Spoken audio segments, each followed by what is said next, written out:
సమీరా ఛానల్ని సబ్స్క్రైబ్ చేయండి. ఎప్పటికప్పుడు అప్డేట్ కోసం బెల్ మీద క్లిక్ చేయండి.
ఈరోజు మన కార్యక్రమాన్ని మన ప్రియతమ ముఖ్యమంత్రి మనం కల్వకుంట్ల చంద్రశేఖరరావు గారు రైతు శ్రేయస్సే ముఖ్యంగా మనకు రైతు రాజ్యమే అన్నట్టుగా పనిచేయడం జరుగుతుంది. ప్రపంచంలో ఉన్న దేశాలన్నీ భారతదేశం వైపు చూస్తే భారతదేశము తెలంగాణ వైపు చూస్తున్నది. తెలంగాణలో ఉన్నటువంటి పరిపాలన ముఖ్యంగా ఏది చేసినా రైతు శ్రేయస్సును కోరి చేసేటువంటి మన ప్రియతమ నాయకులు ముఖ్యమంత్రి గారు తీసుకునేటువంటి నిర్ణయాన్ని ప్రతి రాష్ట్రంలో ఉన్నవాళ్ళు ఈరోజు తెలంగాణలో ఏ విధంగా చేస్తున్నారు అని ప్రతి ఒక్కరు ఆసక్తిగా ఎదురు చూసేటువంటి విధంగా నిర్ణయాలు తీసుకోవడం ఉంటుంది. మన ముఖ్యమంత్రి గారి నుండి రైతు శ్రేయస్సు గురించి ఎన్నో విధాలుగా ఎన్నో కార్యక్రమాలు నిర్వహించినటువంటి గొప్ప వ్యక్తి మన ముఖ్యమంత్రి గారు. రైతులకు చేసినటువంటి రూరల్ వైస్ ఎంపీపీ రాజన్న గారిని వేదికపైకి రావాల్సిందిగా కోరుతున్నాం. దీనిలో భాగంగా కాళేశ్వరం ప్రాజెక్టు నిర్మించుకున్నప్పటి నుండి మన రాష్ట్రంలో దాదాపు ఎన్నడూ లేని విధంగా మనం పంటలు సాగు చేసుకోవడం జరుగుతుంది. రైతుకు పంట పండించడం ఎంత ముఖ్యమో గిట్టుబాటు అంటే వచ్చేటువంటి అభివృద్ధి దానికి కూడా ముఖ్యమని ఆలోచించి మన ముఖ్యమంత్రి గారు తీసుకున్నటువంటి ఈ పంటల నియంత్రణ అనే కార్యక్రమంలో భాగంగా రైతు పండించే పంటకు ప్రతి దానికి లాభసాటి ఉండే విధంగా మనం చేసే పంటలను నియంత్రణ అంటే ఒకే పంట కాకుండా ఎక్కడెక్కడ అంటే దాన్ని మనము అభివృద్ధి దానికి ఒక గిట్టుబాటు ధర రావాలంటే అందరూ ఒకే రకంగా కాకుండా ఏ ఏరియాలో దాని డిమాండ్ ఎంత ఉందో ఆ డిమాండ్ని బట్టి అటువంటి పంటలో పండించినట్లయితే రైతులు చేసేటువంటి పండ్లకు పండించేటువంటి పంటలకు అధిక దిగుబడి ఉంటుందని ఆలోచించి గొప్ప మనసుతోటి వారు తీసుకున్నటువంటి నిర్ణయం ఇది. దీన్ని ఇప్పుడు మన భారతదేశంలో ఉన్నటువంటి అన్ని రాష్ట్రాలు ప్రత్యేకంగా దీని మీద దృష్టి పెట్టడం జరుగుతుంది. మన ముఖ్యమంత్రి గారు తీసుకున్నటువంటి ఇటువంటి నిర్ణయాలు సాహసోపేతమైన నిర్ణయాలు చెప్పుకుంటూ పోతే చాలా ఉన్నాయి. అంత గొప్ప నిర్ణయానికి మనం కూడా రైతులందరం కూడా ఇది ఏది చేసినా కూడా రైతు శ్రేయస్సు కోసం చేసేటువంటి కార్యక్రమం కాబట్టి పంటలు అనేటి పండించడం ముఖ్యం కదా. పంట పండించిన దానికి మనం పెట్టిన పెట్టుబడి కంటే ఎక్కువ లాభం వచ్చే విధంగా సార్ మనం తీసుకున్న నిర్ణయం కాబట్టి మన పెద్దలు కూడా ఇక్కడ చాలామంది ఉన్నారు దాని గురించి వివరించడానికి. మనకు యంత్రాంగం కూడా ఉన్నది. వీళ్ళందరూ ఇచ్చేటువంటి సూచనలు మనం విన్నట్లయితే సార్ తీసుకున్నటువంటి నిర్ణయం 100కు 150% కరెక్ట్ అయినటువంటి నిర్ణయం మనకు తెలుస్తుంది. కాబట్టి దయచేసి అందరూ ఓపిక కొద్దీ వీరు చెప్పేటువంటి నిర్ణయాలు వాళ్ళు చెప్పేటువంటి సూచనలు ఆలోచించి ఏ పంట ఎక్కడ వేస్తే బాగుంటుందని వాళ్ళు మనకు తెలియజేస్తారు. దాన్ని మనం విని ఆ విధంగా మనం పాటించినట్లయితే మనం చేసేటువంటి వ్యవసాయానికి మనం పెట్టేటువంటి పెట్టుబడికి అధిక రాబడి తీసుకొచ్చుకునేటువంటి విధంగా వీళ్ళు చెప్పడానికి మనకు పెద్దలు ఉన్నారు. వారిని వాళ్ళు సూచనలు ఇవ్వాల్సిందిగా కోరుతున్నాం. ఈ అవకాశం ఇచ్చినందుకు మన గౌరవ తెలంగాణ రాష్ట్ర ముఖ్యమంత్రి గారైన చంద్రశేఖరరావు గారి ఆదేశాల మేరకు మనం ఈ వానాకాలం 2020 నియంత్రిత పంటల సాగు అవగాహన కార్యక్రమాన్ని ఈరోజు ఎమ్మెల్యే గారి అధ్యక్షతన ఇక్కడ నిర్వహించుకుంటున్నామండి. కార్యక్రమం యొక్క ముఖ్య ఉద్దేశం మనకి వరిలో దొడ్డు రకాల సాగు ఎక్కువగా కొనసాగుతుంది. అయితే మనకి ఉత్పత్తి ఎక్కువ ఉంది కానీ దొడ్డు రకాల వల్ల వినియోగం తక్కువ ఉంది. కాబట్టి దొడ్డు రకాలు సన్న రకాలు సరిసమానంగా 50% మనం సాగు చేసినట్లయితే, సన్న రకాల ఉత్పత్తి పెంచినట్లయితే వాటి వినియోగం మనకి ఎట్లయినా సన్న రకాల అవసరం కాబట్టి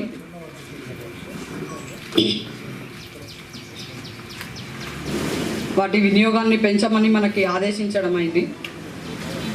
అదేవిధంగా సన్న రకాల విత్తనాలు కూడా మనకు అన్ని అందుబాటులో ఉన్నాయి సార్. మన ప్రైవేట్ డీలర్స్ దగ్గర కానీ లేదా మన జగిత్యాల సొసైటీ, అగ్రోస్ రైతు సేవా కేంద్రం, ఇంకొకటి మనకి సాగుకి అవసరమైనటువంటి ఎరువులు కూడా మనకి మండలంలో అందుబాటులో ఉన్నాయి.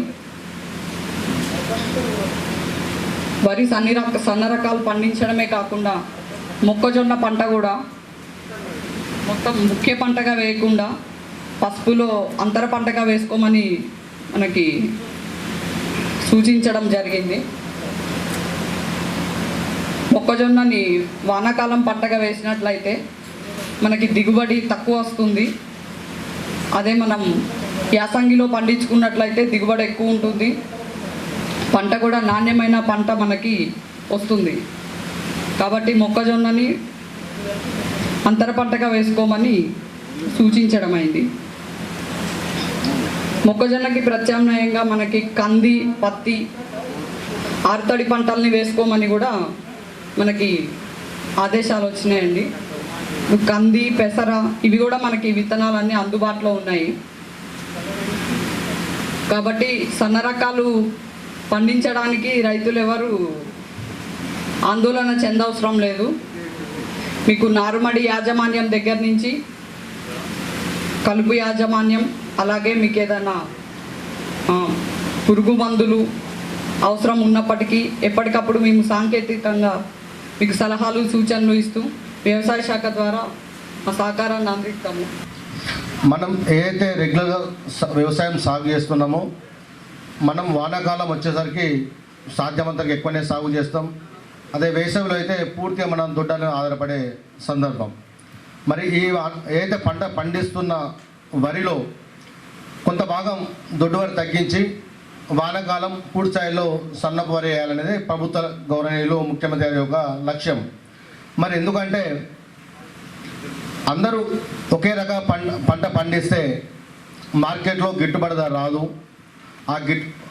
ఏదైనా ఒకే రకమైన సీడ్స్ వేసినట్టయితే వారికి గిట్టుబాటు రాదు. కాబట్టి మార్కెట్లో ఉన్న డిమాండ్ని బట్టి అందరూ ఒకే విధంగా కాకుండా కొందరు సన్నపంటలు, కొందరు పశువుల మిశ్రమ పంట మొక్కలు తగ్గించాలి, మిశ్ర పంట మాత్రమే వేసుకోవాలి.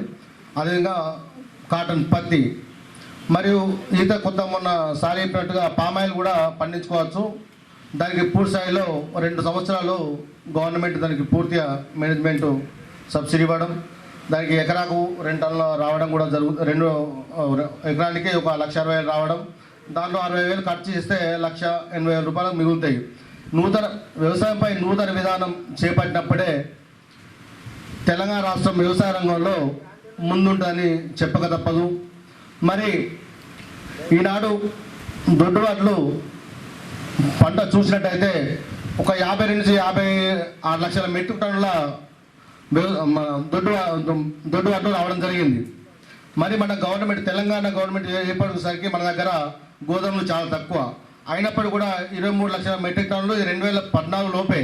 మరి కొత్త కూడా అయినా రికార్డు పరంగా కొన్ని ఉన్నాయి. దాదాపుగా మనం ఎన్ని చేసుకున్నప్పుడు కూడా గోదాము నిల్వ చేసుకున్నప్పుడు మాత్రమే తప్ప ఈ దేశానికి మనము బియ్యం ఇస్తున్నట్ల మొదటి స్థానం ఒక తెలంగాణ ప్రభుత్వమే ఇస్తుంది. మిగతా ఆంధ్రప్రదేశ్ తప్ప వేరే రాష్ట్రాలు ఎక్కడ కూడా వరి పండించలేదు. ఈ యొక్క వడ్లు బియ్యం వేసుకొని ఈ దేశమంతా ఒక 1-2 సంవత్సరాలు మన తెలంగాణ ప్రభుత్వం దేశానికి తిండి పెట్టే దృష్టిలో ఉంది. కాబట్టి మనం కూడా కొంచెం తగ్గించి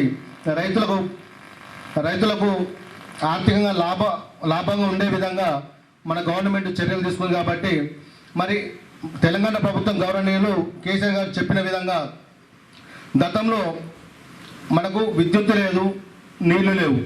దానిపై ఉద్యమం చేసి తెలంగాణ సాధించిన తర్వాత మొట్టమొదటిగా తెలంగాణ రాష్ట్రంలో 24 విద్యుత్తు 24 విద్యుత్తు మనము చేసుకోవడం జరిగింది. మరి అదేవిధంగా గోదావరి నది 230 కిలోమీటర్ల పొడవున ఉన్న నదిని గత 70 సంవత్సరాలు ఏ ప్రభుత్వం కూడా దాని గురించి పట్టించుకోక మనది గడ్డ మీద ఉంది కాబట్టి మరి ముఖ్యమంత్రి చంద్రశేఖరరావు గారు ముఖ్యమంత్రి అయిన వెంటనే సర్వే చేయించి ఆ నదికి మధ్య మధ్య ఆనకట్టలు వేసుకుంటూ నీటిని నిల్వ ఉంచడం, అందులో భాగంగానే Medigadda Kaleshwaram reverse project SRSP. మరి ఎస్ఆర్ఎస్పి మీద కాళేశ్వరం మీద చాలా ఎత్తిపోతల పథకం కట్టుకోవడం జరిగింది. అది లాస్ట్ వేసే వరకు మన ఎస్ఆర్ఎస్పి తీసుకోండి.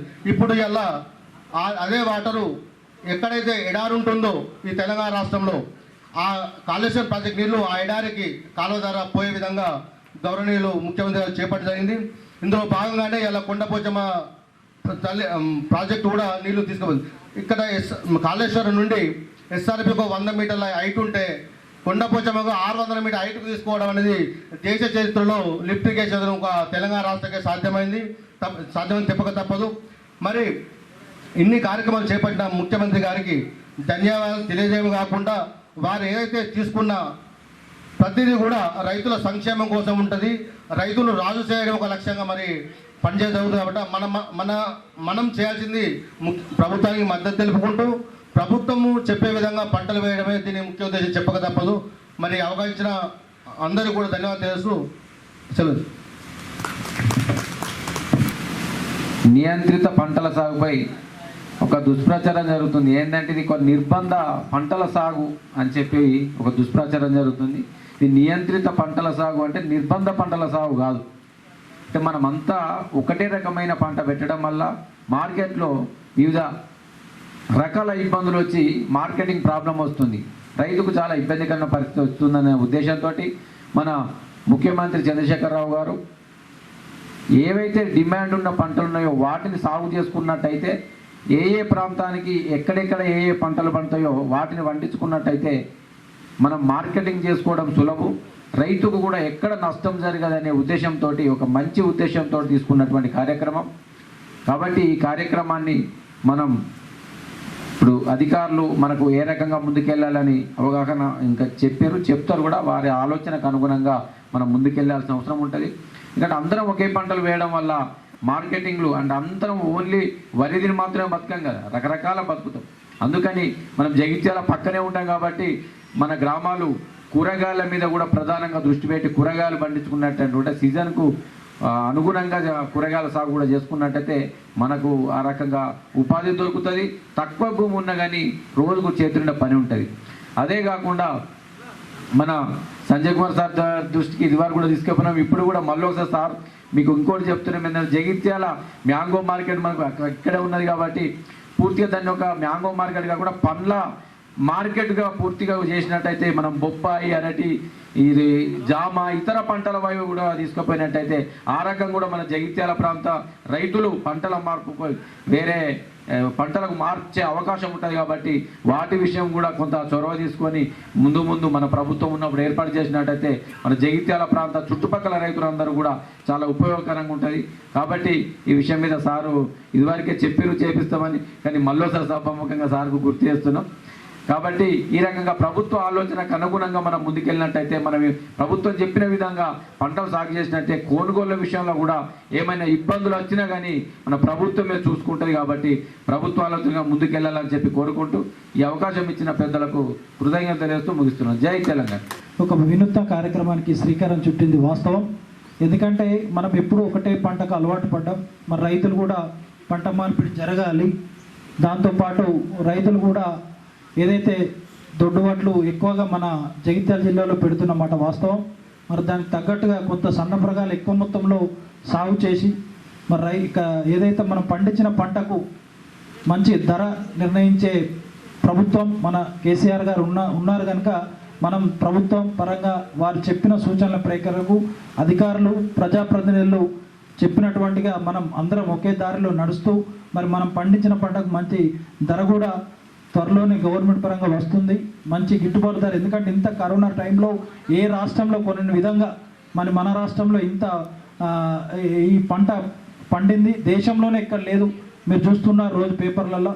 మరి గౌరవ శాసనసభ్యులు ఎప్పటికప్పుడు సెంటర్ల ద్వారా సమీక్షిస్తూ మరి ఎక్కడ ఇబ్బందులు లేకుండా వారు ఎప్పటికప్పుడు చెప్తూ ఇప్పుడు దాదాపుగా ఒక మా ఓన్లీ సొసైటీ పరిధిలో 1,15,000 క్వింటాలు మీకు కొనుగోలు చేయడం జరిగింది. ఏ గ్రామాల కూడా ఇబ్బంది రాకుండా వారు వెన్నంటుండి ప్రతి గ్రామంలో ఎప్పటికప్పుడు లారీల సమస్య కానీ ఏదైనా మిల్లర్ల సమస్య ఉన్నా వారికి వెంటనే తెలియజేస్తూ ఎప్పటికప్పుడు చెప్పడం, మరి రైతులకు ఎక్కడ కూడా ఇబ్బంది రాకుండా మొట్టమొదటిగా జగిత్యాల లోపల సన్నపు రకాలు మరి ఏదైతే విత్తనాలు సంబంధించి సార్ మొన్ననే ఫోన్లో మాట్లాడి మరి మొట్టమొదటి మన సహకార సంఘంలో తెప్పించడం జరిగింది. నిన్నటి నుండి రైతులకు వారికి సరఫరా కూడా చేయడం జరుగుతుంది. సన్న రకాలు ఎవరు ఏ అవసరం ఉన్నా మన సొసైటీ పరిధిలో ఉన్నాయి. రైతులందరూ కూడా తెలియజేస్తూ మరి ఏదైతే ప్రభుత్వ పరంగా తీసుకున్న నిర్ణయానికి అందరం కట్టుబడిగా ఉండాలని కోరుకుంటూ ఈ అవకాశం ధన్యవాదాలు. రైతుకు అనుకూలమైనటువంటి విధానాలు తీసుకొని రైతును సమాజంలో మిగతా అందరికంటే కూడా ఆర్థికంగా బలపడే విధంగా గౌరవప్రదంగా బతికే విధంగా చేయాలనేటువంటి ఆలోచనతోని ఒక పక్క రైతు పండేటటువంటి పెట్టుబడి ఖర్చును తగ్గించాలి. అదేవిధంగా రైతు తన ఉత్పత్తిని అమ్ముకున్నప్పుడు పంటల మార్కెటింగ్ సౌకర్యాన్ని పెంచి గిట్టుబాటు ధర వచ్చే విధంగా చర్యలు తీసుకోవాలన్న ఆలోచనతోని మన కేసీఆర్ గారి నాయకత్వంలో ఉన్న రాష్ట్ర ప్రభుత్వం పనిచేస్తుంది. మనకు తెలుసు పంట పండించేటప్పుడు అయ్యేటువంటి ఖర్చును కూడా తగ్గిస్తే మనకు లాభం జరుగుతుంది. ఆ విధంగా ఆ కోణంలో మరి ఫ్రీ కరెంటు రైతులకు ఇవ్వడం కాకుండా టీఆర్ఎస్ ప్రభుత్వం వచ్చిన తర్వాత పంటలకు ఏదైతే ఎస్ఆర్ఎస్పి ప్రాజెక్టు ద్వారా వచ్చేటువంటి నీటి తీర్మాను కూడా తీసేసి నీటి తీర్మానం రద్దు చేసిన సంగతి తెలుసు. అంటే దాని ద్వారా ఏమైంది, మనకు పంట పెట్టుబడి ఖర్చు తగ్గింది. అదేవిధంగా రైతుకు సాయం చేయాలని పెట్టుబడికి ఎకరానికి 5,000 రూపాయలు ఇచ్చేటటువంటి రైతు బంధు. అదే కాకుండా మరి మనం పంట పండించిన తర్వాత మార్కెట్కు తీసుకొచ్చిన తర్వాత మనందరం ఒకే రకమైన పంట వేయడంతో ఉత్పత్తి పెరిగి ఆడ డిమాండ్ తగ్గింది. ఆ డిమాండ్ అంటే అక్కడ అవసరం లేకపోవడంతో మన ఉత్పత్తులను అమ్ముకోవడానికి చాలా ఇబ్బందులు పడుతున్నాం. మనం ఈ సీజన్లో చూసినాం, చాలా ఇబ్బందులు పడ్డాం ఈ దొడ్డు రకాల పంటలు వేసుకోవడంతో. మన గౌరవ శాసనసభ్యులు దాదాపు 40 రోజులుగా మరి దీనిపై పూర్తి కాన్సన్ట్రేషన్ చేసి మరి వివిధ శాఖల మధ్య సమన్వయం చేసే ప్రయత్నం చేసినప్పటికీ కొంత క్షేత్రస్థాయిలో మనకి ఇబ్బంది పడ్డ సంగతి మనకు తెలుసు. అయితే దీన్ని అధిగమించాలంటే మనం ప్రభుత్వం ఏదైతే సూచిస్తూ ఉందో, ప్రభుత్వం ఎందుకు సూచిస్తుంది, మనకు మార్కెటింగ్ సౌకర్యాన్ని పెంపొందాలి, రైతుకు మంచి మద్దతు ధర రావాలి, మంచి గిట్టుబాటు ధర రావాలి, అందరూ ఒకే పంట వేయకుండా సన్న రకాలు కానీ కూరగాయలు కానీ కందులు కానీ ఇంకా మార్కెట్లో ఉన్న డిమాండ్ ఉన్నటువంటి పంటలు వేస్తే రైతుకు లాభం జరుగుతున్న ఆలోచనతో ఈ సంస్కరణలు కేసీఆర్ గారు ప్రవేశపెట్టినారు. దీన్ని మనం అందరం కూడా సానుకూల దృక్పథంతో తీసుకొని ప్రభుత్వం ఏదైతే చెప్తుందో దాన్ని అనుసరించి ఆ పంటలు వేసి ఎక్కువ ధరలకు అమ్ముకొని మనం లాభపడాలి. ఆ విధంగా ఇది ఒక సంస్కరణ. మనకు కొంత మొదలు వేసేటప్పుడు కొంత ఇబ్బంది ఉంటుంది. కేసీఆర్ గారు తీసుకున్న నిర్ణయం నియంత్రిత పంటల సాగు గురించి అందరూ మాట్లాడినారు. ఖచ్చితంగా కేసీఆర్ గారు చెప్పిన విధంగా పంటలు వేసుకొని మద్దతు ధర వచ్చేలా చేసుకోవాలని, అలాగే కేసీఆర్ గారు అంతకుముందు చెప్పలేరు, రైతు బంధు కానీ ఇవన్నీ కానీ చెప్పకుండానే మనకు రైతుల గురించి ఆలోచించి ఇంత మంచి గొప్ప కార్యక్రమాలు తీసుకున్నారు. అలాగే వారి మాటను అనుసరించి ఈ పంటలు కూడా వారు చెప్పిన విధంగా వేసి మద్దతు ధర గిట్టుబాటు ధర అన్నీ తీసుకొని లాభపడాలని కోరుకుంటూ అవకాశం ఇచ్చినందుకు ధన్యవాదాలు. మన దేశం మరియు ముఖ్యంగా మన రాష్ట్రం వ్యవసాయంపైనే ఆధారపడి ఉంది. మన రైతు లేనిది రాజ్యం లేదు. మన జగిత్యాల జిల్లా గోదావరి పరివారిక ప్రాంతము. మన గోదావరి మన జగిత్యాల తెలంగాణ నుండే మన ఇక్కడ అంతటా పారుతూ ఉంటుంది. ఎక్కువ నీళ్ళున్న ప్రాంతం మనకు. మరి ముఖ్యంగా మన ఉత్తర తెలంగాణ ఉమ్మడి కరీంనగర్, ఆదిలాబాద్, వరంగల్ నిజామాబాద్ ఈ 4 జిల్లాలు ఎక్కువ వరి సాగు చేస్తారు. 90% వరి ఎక్కువగా ఉంటుంది ఇక్కడ. ఈ పంటపై మనము రైతు ఇప్పుడు మన తెలంగాణ ప్రభుత్వ గవర్నమెంటు సన్న రకం వడ్లు పెట్టమని ఆదేశాలు ఇవ్వడం జరిగింది. సన్న రకానికి ఎరువులు దానికి రోగము ఎక్కువే ఉంటుంది. సన్న రకం వడ్లకు ఎరువులు ఎక్కువ వాడకం జరుగుతుంది. రైతుపై అధిక భారం పడుతుంది. అలా పడద్దు అనుకుంటే రైతుకు క్వింటాలకు సరి అయిన ధర, గిట్టుబాటు ధర ఇవ్వాలని మన ఎమ్మెల్యే సంజయ్ కుమార్ గారు మన ప్రభుత్వాన్ని కోరి మనకు క్వింటాలకు 2500 రూపాయలు ధర ఇచ్చేలా చేయాలని ఈ రైతుల సమక్షల పక్షాన నేను మీకు మాట్లాడుతున్నా.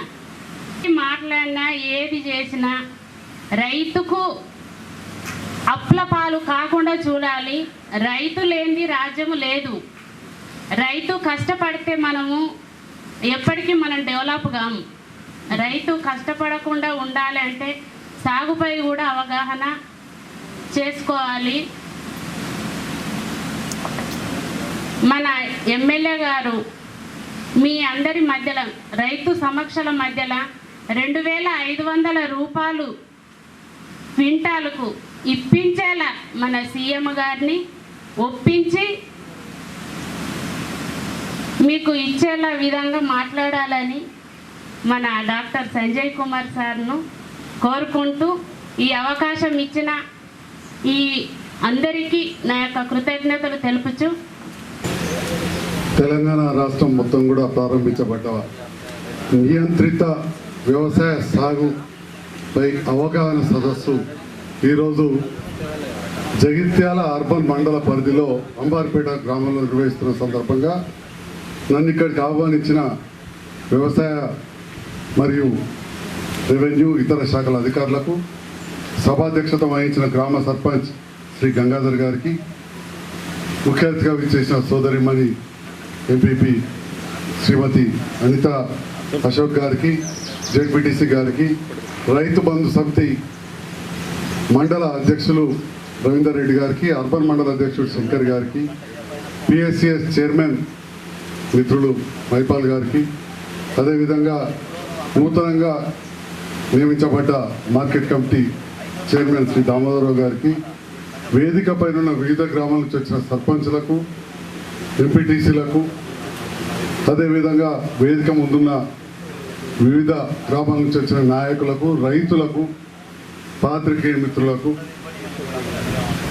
అన్ని విభాగాల అధికారులకు కూడా పేరు పేరున నా హృదయపూర్వక నమస్కారాలు తెలియజేస్తా ఉన్నా. ఎక్కువ మంది రైతులు ఉన్న దేశం ఏదంటే మన భారతదేశం. ఎక్కువ మంది, ఎక్కువ జనాభా ఉన్న దేశాలలో ఇది రెండవది. కానీ చైనా కంటే కూడా ఎక్కువ మంది రైతులు వ్యవసాయం మీద ఆధారపడి ఉన్నారు. ప్రపంచంలో అతి బీద దేశాలల్లో ఎక్కువ జనాభా, బీద జనాభా ఎక్కడున్నదంటే భారతదేశంలో. స్వతంత్రం వచ్చి 70 ఏళ్ళు దాటినా కానీ ప్రపంచంలో బీదోళ్ళు ఎక్కడ ఉన్నారా అంటే భారతదేశంలో ఉన్నారు. ఇంతకంటే ఎక్కువ మంది బీదోళ్ళు ఏ దేశంలో లేరు. మరి అట్లనే ముఖ్యంగా వ్యవసాయ ఆధారిత దేశం, దేశం అంతా కూడా మీరు పరిస్థితి చూస్తున్నారు. మొదటి నుంచి కూడా రైతులను గౌరవించే పద్ధతి మనకు తెలుసు. అదేవిధంగా మన దేశాన్ని రక్షిస్తున్న సైనికులు, ఒకవైపు దేశాన్ని రక్షిస్తున్న సైనికులు, అన్నం పెట్టే అన్నదాత రైతు, ఈ ఇద్దరు కూడా ఎప్పుడు కూడా కష్టపడుతూనే ఉంటారు. అక్కడ దేశాన్ని రక్షించడానికి కుటుంబాన్ని ఇడిచిపెట్టి ఆడబోతారు, ఇక్కడ రైతులు ఇల్లు ఇడిచిపెట్టి వ్యవసాయం పట్టి పొందుపట్టు అవుతారు. అంటే కష్టం అనేది కష్టపడుతూ నలుగురికి అన్నం పెట్టడం మన రైతు, అది మనం చూస్తూ ఉన్నాం. మరి ఈ సందర్భంలో మన గౌరవ ముఖ్యమంత్రి గారు తెలంగాణ రాష్ట్ర రైతులు చాలా ఎక్కువ మంది ఇబ్బంది పడుతున్నారు. మరి మనకు ఉన్న గోదావరి నీళ్ళు కిందికే పోతున్నాయి, కృష్ణా నీళ్ళు కిందికే పోతున్నాయి, మన చెరువులు పట్టించుకున్న వాళ్ళు లేరు, కరెంట్ ఇచ్చిన వాళ్ళు లేరు అని చెప్పి అప్పుడు తెలంగాణ సాధించాలని చెప్పి 1,00,00,000 ఎకరాల మాగాన్ని చేయాలని చెప్పి అన్నదానికంటే ఎక్కువ ఇలా 1,33,00,000 ఎకరాలు ఇలా సాగులోకి తీసుకొచ్చిన ఘనత మన చంద్రశేఖరరావు గారు. మరి ఈ సందర్భంలో మరి పంట సాగు చేయాలంటే ప్రోత్సాహం ఇవ్వాలి రైతులకు. దేశం మొత్తం కూడా ప్రభుత్వాలు ఉన్నాయి. 130 కోట్ల జనాభా, మనది 4 కోట్ల జనాభా, అంతటా రైతులే. మనది 3%, అంటే 100కి 3 తెలంగాణ వాళ్ళం. ఈ దేశంలో ఎక్కడ కూడా ఒక్క ఎకరానికి 5 ఎకరాలు దాటితే 6,000 అత్యధికంగా ఇస్తున్నది. మళ్ళీ కొద్దిగా మన ఆంధ్రాలో ఇంకొక 6,000 జమ చేసింది. కానీ మనం 5 ఎకరాలు ఉంటే ఇవాళ 50,000 రూపాయలు ఇస్తున్న ఏకైక ప్రభుత్వం తెలంగాణ రాష్ట్ర ప్రభుత్వం. ఒక రైతు చనిపోతే 10 గుంటలు ఉండని 5 గుంటలు ఉండని 5 లక్షలు ఇస్తున్న ప్రభుత్వం ఒక తెలంగాణ రాష్ట్ర ప్రభుత్వం. దేశంలో ఎక్కడా లేదు. మరి అదేవిధంగా ఇవాళ 24 గంటల కరెంటు, ఉచిత కరెంట్, చెరువులు దవ్వుడు, కాలువలు మంచిగా చేసుకున్నాడు, ఇవన్నీ కార్యక్రమాలు చేస్తాం. మనం ఇవాళ చూసాం పత్రికలలో చదివిన మీరు నిన్న మొన్ననే. ఇవాళ దేశం మొత్తం మీద 86 లక్షల మెట్రిక్ టన్నుల ధాన్య సేకరణ అయితే మొన్నటికి, నేను చెప్పేది నిన్న ఇవాళ కథ మళ్ళీ వేరు. అలా 53 లక్షలు ఒక్క తెలంగాణనే. అంటే 186 పైసల మందం దేశం మొత్తం మీద అయితే ఇప్పటికైంది. అలా 53 పైసల మందం ఒక్క తెలంగాణ. మనం ఉన్నది 3 పైసల మందం. కానీ ఇలా వడ్లు ఉన్నది, దొడ్డు వడ్లు ఉన్నది మన సర్కార్, తెలంగాణ సర్కార్ 50 లక్షల మెట్రిక్ టన్నులు. ఎక్కడ కూడా కొనలే. ఏదో కొన్ని పట్టుకున్నదా, తీసుకో అని చెప్పి రైస్ మిల్లకు పంపుకున్నదా. ఇవాళ డబ్బుల విషయంకి వస్తే ఒక్క జగిత్యాల జిల్లాల 800 కోట్లు రైతులకు వచ్చినాయి. మన జగిత్యాల మండలంలో 60 కోట్ల రూపాయలు ఇప్పటికే రైతుల జేబులకు వచ్చినాయి, అకౌంట్లకు వచ్చినాయి. ఊరు వైజు, రైతు వైజు కూడా మన దగ్గర ఉంది. ఇవాళ పాతకాలం కాదు, ఎండికాలం కాదు. ఎవరో మైకు పట్టుకొని విమర్శించగానే ఈ రైతులు కష్టపడుతున్నారు. కష్టపడి పడితే కష్టం ఒకటి ఉన్నది, అది అందరం గుర్తించింది. కానీ తెలంగాణ రాష్ట్ర ప్రభుత్వం అన్యాయం చేయలేదు, చేసే రైతుకు అన్యాయం చేసే ప్రభుత్వం కాదు అన్న విషయం రైతులకు చాలా స్పష్టంగా తెలుసు. దానికి నిదర్శనం ఇది. మరి ఈ స్థాయిలో పైసలు మనం 3 పైసలు అన్నాం ఈ దేశంలో. ఇంకా 97 పైసలు వేరే రాష్ట్రాల్లో. మన ప్రజాస్వామ్య దేశం. ప్రతి రాష్ట్రంలో ఏదో ఒక పార్టీ నాయకత్వంలో ప్రభుత్వం ఉంటుంది. ఈడ మన టీఆర్ఎస్ పార్టీ ఉంది, కేసీఆర్ గారి నేతృత్వం. పక్క రాష్ట్రం మహారాష్ట్రకు పోతే శివసేన అంటే కాంగ్రెస్ వాళ్ళ ఎన్సీపీలు సపోర్ట్ చేస్తున్నారు. మధ్యప్రదేశ్లో కాంగ్రెస్ చేతి కూడా మొన్ననే బీజేపీలు గుంజుకున్నారు. ఛత్తీస్గఢ్లో కాంగ్రెస్ ఉన్నది. మన పక్కకే కర్ణాటకలో బీజేపీ ఉన్నది. అక్కడ ఎక్కడన్నా ఇందులో చారణ కొన్నారా అని అడుగుతున్నాం. నెక్స్ట్ మన తర్వాత కొద్ది కొన్నది ఆంధ్రాలో వడ్లు. అక్కడ మనకంటే ఎక్కువ పడుతుంటే ఇప్పుడు మనం దాటిపోయినాం. మొదటి నుంచి బియ్యం, వడ్లు ఆంధ్ర ఎక్కువ. ఇవాళ దాటిపోయినాం. ఇవాళ రైతు కష్టం ఉన్నాడు. నిన్న నేను రాత్రి అంతర్గం వల్ల గడ్డం వెంకన్న చనిపోతే ఆ శవయాత్రలో పోయినా. పోతూనే ఉన్నాం. కొంత దూరం ఉంటుంది, కిలోమీటర్ దూరంలో ఇంకొక కుప్ప అనేవాడు ఉన్నారు. ఇంకా పోలే రైస్ మిల్కు. నాకే గుడ్డ దొరకపోయింది. ఆ రైతుకి ఎట్లా ఉండాలి బాధ. నేను చూసినాడు దరూరు 3 కిలోమీటర్లు అని రాసినది. అంటే మనకు 1 కిలోమీటర్ల దూరంలో ఇంకా కుప్పాడు ఉన్నది. ఎందుకంటే ఐకేపీ సెంటర్లో జాగలేక ఆడాడ పోసుకోమంటివి, రైతు ఆడ పోసుకున్నాడు. నా సొంత ఊరు, నాకు ఉండదు ఆ పట్టి. ప్రతిరోజు ఫాలోఅప్ చేస్తున్నా. ఆర్టీసీ బస్సులు కూడా ఎన్నడన్నా ఆర్టీసీ బస్సులు కార్గో పెట్టగానే తెలియదు, పెట్టి దాంట్లో నింపుకపోతున్నారు. అయినా ఉడతలేదు. అంటే ఆ బాధ ఉన్నది. కానీ మరి మనం ఏం చేద్దాం. ఎన్నడూ ఊహించినంత పంట వచ్చింది. మన దగ్గర 10 రైస్ మిల్లు ఉంటుండే, 10, 12, ఇవాళ 60 రైస్ మిల్లు అయింది. అయినా కానీ ఏ రైస్ మిల్లో జాగలేదు. మనం ఆయన బెదిరించడు కాదు, ఆయన ఎత్తి దండం పెడుతున్నాడు. నాకు అద్దు సార్ ఎడగల అప్పుడు రండి. 10 రోజుల కింద తల మీద షికాయత్ చేస్తాను పోయినా. నేను కలెక్టర్ దగ్గర పర్సనల్గా ఎన్నోసార్లు చెప్పినా. నేను పోయి బయటకు వచ్చే వరకు నిలబడ్డారు. వాళ్ళకి ఎవరు చెప్పిన వాళ్ళ జిల్లా అధ్యక్షుడు, కార్యదర్శి అంతా 2 చేతులు పట్టింది. మాకు అద్దు సార్ వేరే జిల్లాలకు పంపుని. ఏందయ్యా అంటే ఒకటి నిండిపోయింది. రెండోది కొద్దిగా ఈ 1153, 1156 ఆ ఇత్తనం ఏడికెళ్ళి వచ్చి పడ్డదో మన దగ్గర పడ్డది. దాంతో తాల్తాప మోపోయింది సార్. అది కొద్దిగా వచ్చి 24423 ఏదో ఉంటుంది జేజీఎల్, దాంట్లో కూడా కలిసింది. ఈ 3 ఇత్తనాలు బాగా ఇబ్బంది అవుతున్నాయని చెప్పి ఇది ప్రభుత్వం దృష్టి కూడా తీసుకెళ్ళిపోయినాం. మన ప్రభుత్వం ఎవరో అన్నట్టు ఇతర కంపెనీలకు సపోర్ట్ చేయదు. ఈ 1153, 1156 మన ప్రభుత్వం అయినా కానీ JGL 24423 నిషేధించారు, ఇప్పుడు నిషేధం చేశారు. అట్లాంటి ప్రభుత్వం తెలంగాణ రాష్ట్ర ప్రభుత్వం. మరి అదేవిధంగా మనం ఇవాళ చూస్తున్నాం పంటలు మార్పు చేయాలని, మరి తప్పుతలేదు. దొడ్డు బియ్యం మద్దతు ధర ఇస్తున్నారు అంటున్నారు, మద్దతు ధర సన్న బియ్యంకి లేదంటారు. మద్దతు ధర కేంద్రం ప్రకటిస్తుంది, ఇవాళ మద్దతు ధర ప్రకటించింది. తెలంగాణ ప్రభుత్వం మద్దతు ధర కొంటున్నది మీ అకౌంట్లో వేసింది. పైసలు వచ్చినా లేదా అంబార్పేట, లింగంపేట, అంతర్గామ రైతులకు ఇంకా అచ్చేటి ఉంది. మరి పక్క రాష్ట్రాలు కొంటున్నారు ఇదే మద్దతు ధరకు, వాళ్ళు ప్రభుత్వాలు కాదా? మరి వాళ్ళు ఎందుకు కొంటలేరు? మక్కలు మనం కొన్నాం 1765 రూపాయల చొప్పున, పైసలు వచ్చినాయి. మరి పక్క రాష్ట్రాలు ఎందుకు వెళ్ళే? వాళ్ళు 1200కి తెచ్చి ఇస్తాం, 1400కి ఇస్తాం అంటున్నారు. ఇవాళ మాట్లాడే నాయకులందరికీ కూడా దేశవ్యాప్తంగా కూడా వాళ్ళు కొన్ని రాష్ట్రాల్లో అధికారులు ఉన్నారు, అది కూడా జవాబు చెప్పాలి. వాటిగానే కేసీఆర్ సార్ అనుడు కాదు, నియంత్రిత సాగు అనగానే నియంత అనుడు, అదే నియంత కాదు, మన శ్రేయస్సు కూడా చేస్తున్నాడు. ఇంతవరకు ఏది చేసినా రైతు శ్రేయస్కే ఫస్ట్ ప్రాధాన్యత ఇచ్చింది. మొదటి ప్రాధాన్యత రైతు శ్రేయస్కి ఇచ్చింది. ఒక రైతు చనిపోతే 5 లక్షలు ఎక్కడ? 5 రూపాయలు ఇచ్చినాడు వాడు నుండేనా? ఆత్మహత్య చేసుకుంటే తిరిగి సావాలా? ఇవాళ అట్లాంటి పరిస్థితి లేదు. మరి ఈ రకంగా ఈ ప్రభుత్వం ఉంది. నియంత్రిత దాంట్లో కూడా వానకాలం ఎట్లయినా మనం ఎక్కువ కూడా సన్న రకాలే వాడతాం, దాంట్లో కొద్ది ఎక్కువ వేసుకోమన్నారు. మరి మక్కలు గిరాకీ లేదు, మనం తింటలేము. వెనకాల మక్క కడికి తిన్నాం, మన తాతలు తింటారు, మా ఇంట్లో కూడా తింటారు అప్పుడో ఇప్పుడు. మరి ఇవాళ ఎవరో తింటలేము. బుక్కుతో కోళ్ళు బుక్కాలే లేకుంటే లేదు. ఆ కోళ్ళు నడిలో కింది మీద అయిపోయింది పరిశ్రమ, మనందరికీ తెలుసు. దానివల్ల మరి డిమాండ్ లేదు. డిమాండ్ లేనప్పుడు మనం మక్కలైతే ఇబ్బంది అవుతారో అర్థం, అంతే తప్ప మక్క కంపెనీకి మన దుష్మన మళ్ళీ రేపు ధర పెరుగుతూ ఇబ్బంది పడమా? కానీ ఆలోచన చేసింది ఇక్కడ దేశంలో. మరి దానికి కూడా మద్దతు ధర ఉంది 1765 రూపాయలు. కేంద్ర ప్రభుత్వం దేశమంతా పెట్టింది, మరి ఎవరు కొట్టలేరు. వాళ్ళ బీహార్ వాళ్ళు వచ్చి 1400, 1300, 1200 ఎటువంటి తగ్గిస్తామని చెప్పి చెప్తా ఉన్నారు. మన అట్లున్న పరిస్థితి కాబట్టి అందరూ పంటగా వేసుకోండి, కానీ ఏకంగా వేయకుండా అన్నారు, అంతేగాని వేరే ఉద్దేశం కాదు. ఇక రైతు బంధు కట్ చేస్తా అంటే కొంత నియంత్రించాలని చెప్పిండు సార్. కానీ సార్ ఉన్న రోజులు రైతు బంధు కట్ కాదు, అందరికి వస్తుంది, అందులో ఏం అనుమానం లేదు. 100కి 90 పైసల మందికి వస్తుంది. ఏ మనిషి కూడా అందరికి అన్ని తీర్లు కావు, 1-2 రకరకాల కారణాల వల్ల ఏమైనా ఆగి ఉంటుంది. కానీ 100కి 90 పైసల మందికి రైతు బంధు వస్తూ ఉంది. మరి అదేవిధంగా కందులు మనం చూసినాం, వేరే ఎక్కడ కొనకుండా కానీ పోయిన సంవత్సరం కొన్నాం, ఈ సంవత్సరం కొన్నాం.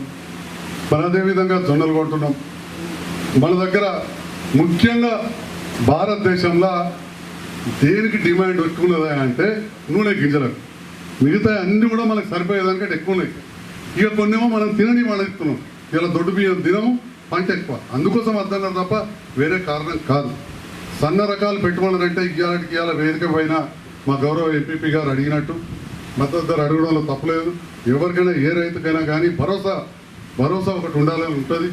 మరి మన ముఖ్యమంత్రి గారు అడగక ముందే రైతులకు ఎన్నో చేస్తున్నారు. ఇంతకుముందే చెప్పిన 1 కోటి ఎకరాలకు మాగానే అన్నారు, ఇలా 1,33,000 అయింది. ఇవాళ కొండపోచమ్మ రిజర్వాయర్ పోతున్నాయి, ఇంకా ఇంకింత పెరుగుతుంది. రేపటి నాడు మనం కాలువలు పెంచుకున్నాం, ఎన్నడూ ఊహించలేదు వరద కాలువ తూము పెడతాం అనుకొని ఇవాళ అంతర్గామ చెరువు తూము పెట్టుకున్నాం, 500-600 ఎకరాలు పెరిగింది. ఇవాళని డిఎఫ్ఓ గారు వచ్చారు, కొత్తగా వచ్చాడు, రాగానే చెప్పిన మా అంబార్పేట గుట్టలలో ఓ పుంటదా సార్ మీరు పర్మిషన్ ఇవ్వాలని చెప్పినా ఇవ్వాలని వచ్చి రాగానే మొట్టమొదటిది సార్కే చెప్పిన పొద్దుగాల ఇంటికి వచ్చి కలిసిరు. వాళ్ళు తప్పకుండా అక్కడ చేస్తూ మంచిది ఔషధ మొక్కలు పెంచుదాము, నాకు దాంట్లో ఎక్స్పర్ట్ అని చెప్పాడు. ఆ రకంగా మనం ఆలోచిస్తున్నాం. మేము ఉన్నదే మీకోసం ఆలోచించడానికి. తప్పకుండా గౌరవ ముఖ్యమంత్రి గారు మనకు మంచి ధర వచ్చేలా చూస్తారు. నేను అంతకుముందు కూడా అభ్యుదయ రైతులు అన్న మన దగ్గర వేదిక మీద రవీందర్ రెడ్డి ఒకసారి మాట్లాడుతాడు, నాకు మంచి సోపతి కాబట్టి ఎప్పుడెప్పుడు మాట్లాడుతూ ఉంటా. ఆయన నేను అడుగుతాను, నా మీద ఆయన అడుగుతాడు, మళ్ళీ ఎటో బుదిరికించుకుంటూ ఇద్దరు కలిసి నడతాం. ఎప్పటికీ ఈ సోపతి అట్లే ఉంటుంది. మళ్ళీ అడిగిన ఏ సంగతి రవి అప్పుడప్పుడు అడుగుతుంటే కొత్తగా తెలుసుకోవాలి, ఎందుకంటే మంచిగా చూస్తా మంచి కూరగాయలు వండిస్తాడు, పందిరి కూరలు వేసి అని వండిస్తాడు. అడిగితే చెప్పిండు, నేను బియ్యం బట్టి చంపినా సార్, నాకు మంచి లాభం వచ్చింది. అట్లే పోతారాం ఎంపీటీసీ సరంగాపురం మండలంలో ఆయన అదే చెప్తా ఉండే, నేను నా సన్నపాటు తీసుకపోయి తుంగూరులో గంగానాని రైస్ మిల్ ఉంటుంది, 2 టన్ రైస్ మిల్లు అలా మంచిగా వస్తుంది సార్. నేను అలా బట్టి చంపినా నాకు 2300-2400 పడ్డది బియ్యం అమ్ముతాయి వాటిలన్నీ. అక్కడ అంటే సన్న బియ్యాలు ఇప్పటికి తినేవాళ్ళు ఉన్నారు, సన్న బియ్యం ఇప్పటికి తినేవాళ్ళు ఉన్నారు. దానికి డిమాండ్ ఉంది. ఈ దొడ్డు బియ్యం పెడితే పరిస్థితి ఏంటంటే అసలు కొనే పరిస్థితే లేదు. వానకాలం మిల్లింగ్ అయ్యే సగం ఇదివరకు రైస్ మిల్లర్లకు వెళ్ళిపోలేదు. మీడియాకి ఇట్లా వయసు రాష్ట్రబాదకు పోతే ఇట్లా పోతే మెడిపల్ దాకా రైస్ మిల్ వాళ్ళు అడుగురు చెప్తారు. ఆ పరిస్థితి ఉన్నది. అందుకోసం సన్నబియ్యం పోమన్నారు తప్ప సన్నబియ్యం ఏదో వ్యాపారం చేస్తుంది కాదు, దాంట్లో వేరే ఉద్దేశం కాదు. అన్ని ఈ విషయాలు మనం ఆలోచించుకోవాలి. మన అందరికీ కూడా తెలుసు, ఎవరు కూడా దొడ్డు బియ్యం తింటలేము. తినడానికి కూడా ఏం చేయాలి, తీసుకుపోయి గోదావరిలో వారవద్దాం, ఆ చేపలెక్కిన కోళ్ళ కన్నా మక్కలు పోద్దామంటే ఆ కోళ్ళు లేకపోయాయి, ఆ కోళ్ళు తగ్గిపోయాయి. కాబట్టి ఇవన్నీ కూడా రైతులు దయచేసి ఆలోచించాలి. ఇక నూనె గింజలకే డిమాండ్ ఉంది. మన ప్రాంతం కూడా ఆయిల్ పామ్ అంటే మన ఈత చెట్లు లెక్క ఉంటాయి, ఆ గొర్రెల లెక్కనే వస్తాయి కానీ దొడ్డు వస్తాయి. దానికి పోవాలి. దాని విషయంలో మన గౌరవ మంత్రివర్యులు ఈశ్వరన్నతో కూడా మాట్లాడినా మరి ఏదైనా ఒక ఫ్యాక్టరీ ధర్మపురి ఏరియాలో తీసుకుంటే, ఎందుకంటే గోదావరి రోడ్డుకు నీళ్ళు ఎక్కువ ఉన్నాయి కాబట్టి నీళ్లు 365 రోజులు ఉండాలి. మక్కల కంటే ఎక్కువ ఉండాలి, వడ్ల కంటే తక్కువ అవసరం. కాబట్టి దాని వైపు కూడా కొందరు రైతులు మరలాలి. అట్లనే కొందరు వేరే ఏది డిమాండ్ ఉంటే దానికి పండ్లకు కూరగాయలకు ఇంతకుముందు సోదరుడు పండ్ల మార్కెట్ అడిగాడు. ఎన్నో రోజులు చూసినాం ఏం లేకుండే. ఇప్పుడు చూడు దాదాపు పిల్లర్లు భీములు లేచినాయి. 4 కోట్లతోటి బ్రహ్మాండంగా పండ్ల మార్కెట్ అవుతుంది. ఫస్ట్ మనం మామిడి అనుకున్నాం, తప్పకుండా ఇంతకుముందు రవీందర్ రెడ్డి చెప్పినట్టు ఇదివరకు కూడా వేరే రైతు సోదరులు కూడా చెప్పారు. దాన్ని ఒక పండ్ల మార్కెట్గా చేసినప్పుడు అయితే మనకి జగిత్యాలకు దగ్గర ఉంటాయి కాబట్టి ఈ ఊర్లన్నీ కూడా మార్కెటింగ్ ఉంది, రైల్వే స్టేషన్ ఉంది. అక్కడే దగ్గరగా మంచి ఒక 60 షాపులు 50-100 పడేలాగా పెద్దవి చేస్తూ ఉన్నాం. రేపటి నాడు వచ్చే సీజన్ వరకు మన పండ్ల మార్కెట్ అందుతుందని చెప్పి కూడా నేను సభాముఖంగా మీకు హామీ ఇస్తా ఉన్నాను. మరి ఈ రకంగా నియంత్రిత సాగు విషయంలో ఈ సదస్సు ఏర్పాటు చేశారు. మరి ముఖ్యంగా మీ రైతులందరికీ ఒక విషయం చెప్తున్నా, పోయిన సంవత్సరం కూడా ఇట్లనే ఎరువుల విషయంలో గాలి చేశారు. ఇది ఒక అలవాటు అయిపోయింది. 4 రోజులు కొద్దిగా వానలు పడి వెనుకైంది, కథం ఆగం చేశారు. దానికి రాయకల్ మండలం ఒక ఆమె తిట్టుడు దాన్ని వాట్సాప్లో చూడు ఏదో పేషన్ అయిపోయింది. ఏ పార్టీ వ్యవసాయం చేస్తుందో ఒకసారి వేడి ఆడుతుంది, వెళ్తా తట్ల అయిపోతుంది. కాబట్టి ఆఖరికి ఎక్కడ ఏ రైతు కన్నా తగ్గిందా? చివరగా శాస్త్రవేత్తలు చెప్పింది ఏంటంటే అవసరానికంటే ఎరువులు ఎక్కువ వాడిరా అని చెప్పి ఉమారెడ్డి గారు పులాస శాస్త్రవేత్త చెప్పిండు. మనం వేసిన పంట, మనకు వచ్చిన ఎరువులు, అమ్మిన ఎరువులు రైతులు వాడినవి అవసరానికంటే ఎక్కువ వాడేరు. ఎందుకంటే ఏ రోగంకు ఎంత గోళీలు వాడాలో డాక్టర్ చెప్పినంత వేసుకోవాలి. నొప్పి ఎక్కువ ఒకటి ఎక్కువ వేసుకుంటే ఇంకో నొప్పి తయారవుతుంది. గట్లనే వ్యవసాయ అధికారులు చెప్పినంత వేసుకోవాలి. వాళ్ళు చెప్పిన దానికంటే కూడా చాలా ఎక్కువ వాడింది అంటే గంత దొరికింది, కానీ ఆగం పట్టించింది. ఈసారి రాగం కాకుర్రి ఈ నెల వచ్చే నెల మందం వచ్చి మనకు ఫర్టిలైజర్ వచ్చి ఇక్కడ ఉన్నది, గిరిజన స్టేషన్లో దిగింది, గోదాములలో పోయింది. ఎవ్వరు కూడా ఆగం కావద్దని చెప్పి మళ్ళీ మీ అందరికీ మరొకసారి మనవి చేస్తా ఉన్నాం. అదేవిధంగా విత్తనాలు కూడా సన్న రకాలు సింగిల్ విండో పరిధిలో కానీ అన్నీ వచ్చినాయి. అదేవిధంగా జీలుగులు జనుములు వచ్చినాయి. నిన్ననే ఏదో టీవీలో చూసినా ఇక కొద్దిగా షార్టేజ్ ఉన్న వారికి ఒక ఇట్లనే ఎరువులకే కాబట్టి దీనికి పడతారు. మా టీవీ సోదరులు తీసి పెట్టేస్తారు కథ మొత్తం ఏం చేయాలి. ఈ ప్రదేశంలో ఓడలేరు, వేరే రాష్ట్రాలు ఏడ జరుగుతలేదు. కొద్దిగా అది కూడా నేను పత్రికా విలేకరులు కూడా కోరేది ఏంటంటే తొందరగా దీనివల్ల ఏమవుతుందంటే రైతులు కొంచెం మళ్ళీ డిస్టర్బ్ అయిపోయి ఇంకా ఆగమాగం అవుతారు. ఎరువులది కూడా అదే కథ అయింది. కాబట్టి దయచేసి మీరు కూడా ప్రజా శ్రేయస్సు దృష్ట్యా, రైతుల శ్రేయస్సు దృష్ట్యా ఇట్లాంటి ఎప్పుడో కొద్దిగా చిన్న రాగానే మీరు తొందరగా టెలికాస్ట్ చేయకండి. కొంత వివరణ తీసుకొని దానిపైన మన సంఘ సభ్యులు కానీ చైర్మన్ కానీ నాయకులు అందరం అధికారులు ఉన్నాం, కొంత వివరణ తీసుకొని ఇవాళ కూడా మళ్ళీ జీలుగులు వచ్చినాయి అని చెప్తా ఉన్నారు. ఇవన్నీ కూడా అవసరం ఉన్నంతగా తీసుకొని వాడుకోవాలి. షార్టేజ్ అనే వరకు మళ్ళీ ముందుతుంది. పొద్దుగా లేచి ఎక్కువ మంది పడతారు. మరి ఇవాళ భౌతిక దూరం పాటించాలనే ఒకరి మీద ఒకరు పడితే ఇబ్బంది అవుతుంది. ఏం షార్టేజ్ లేవు, అన్ని ఒకటి ఉంటాయి. ఎరువులు కూడా షార్టేజ్ లేవు. ఆ తర్వాత కూడా వడ్లు గౌరవ ముఖ్యమంత్రి గారు ఇంతకుముందే నేను ఇప్పటివరకు చెప్పినట్టు వ్యవసాయానికే ప్రాధాన్యత ఇస్తున్నారు. ఏ రాష్ట్రంలో మక్కలు మద్దతు ధరకు కొనకుండా కానీ ఇక్కడ కొంటా ఉన్నాం. అదేవిధంగా వేరే రాష్ట్రాల్లో కొన్నదానికంటే రెట్టింపు 3 వడ్లు, దొడ్డు వడ్లు మద్దతు ధరకు మన తెలంగాణ రాష్ట్రంలో కొంటా ఉన్నాం. కరెంట్ ఇస్తూ ఉన్నాం. ఎక్కడి ఎంత పెట్టుబడి ఇస్తున్నాం. ఇవాళ 2 లక్షల రూపాయలు రుణమాఫీ చేస్తామన్న ప్రభుత్వాలు ఉన్నాయి ఈ దేశంలో. ఇదివరకు 50,000 చేయలే, కానీ 1,00,000 చేస్తా ఉన్నాం. 4 విడతలు పోయినసారి చేసినాం. అందులో మొదటి విడతగా 25,000 చేసినాం.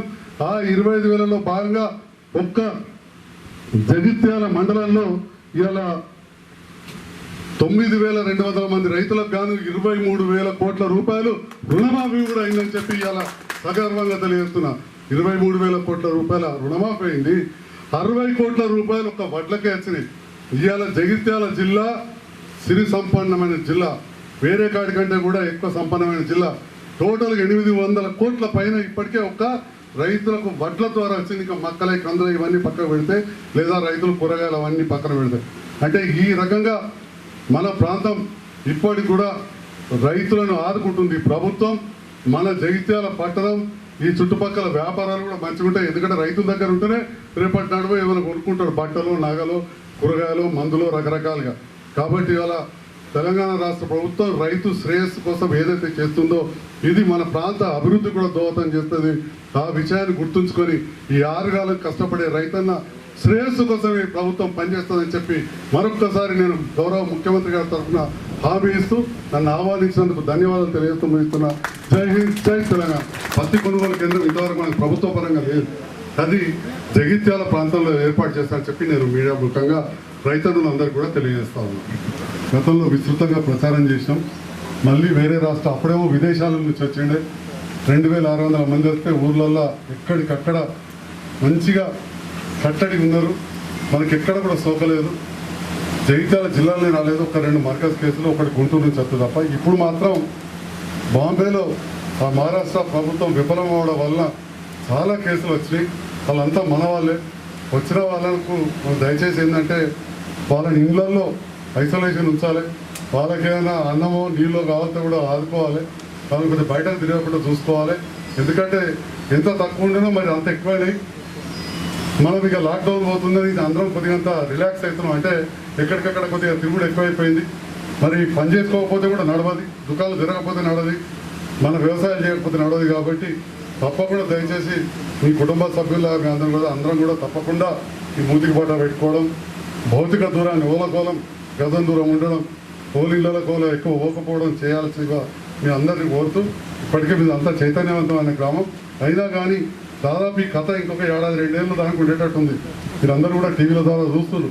కాబట్టి ఇక మనకు తప్పది. ఇక పెళ్లిళ్ళు చేసుకున్నా, సావులకు పోయినా జర తక్కువ పోవాలి. నిన్న మా ఎంకల మీద ప్రేమ 100 మంది వచ్చారు. జర తక్కువ ఉండాలి. ఎందుకంటే మన కోసమే ఇది చెప్పేదంతా. మనం కూడా మీరు నిలబడేటప్పుడు ఏమన్నా కానీ కొద్ది దూరం ఉండదు. వాళ్ళ అంటుడు అనేది పెట్టుకోకుండా, అది ఎక్కడైనా కానీ తప్పకుండా మాస్కులు ధరించండి. మరి ప్రభుత్వం అయితే ఫైన్ కూడా వేయాలని చెప్పింది. ఇక ఫైన్ సంగతి దాని చేస్తే మనమే అట్లాంటి అవకాశం ఇవ్వకుండా మూతికి బట్ట కట్టుకోవాలి, మాస్కులు ధరించాల్సిందిగా కోరుతా ఉన్నాం.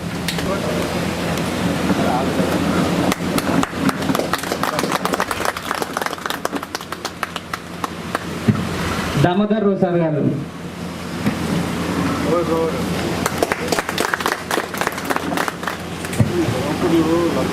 Thank you sir.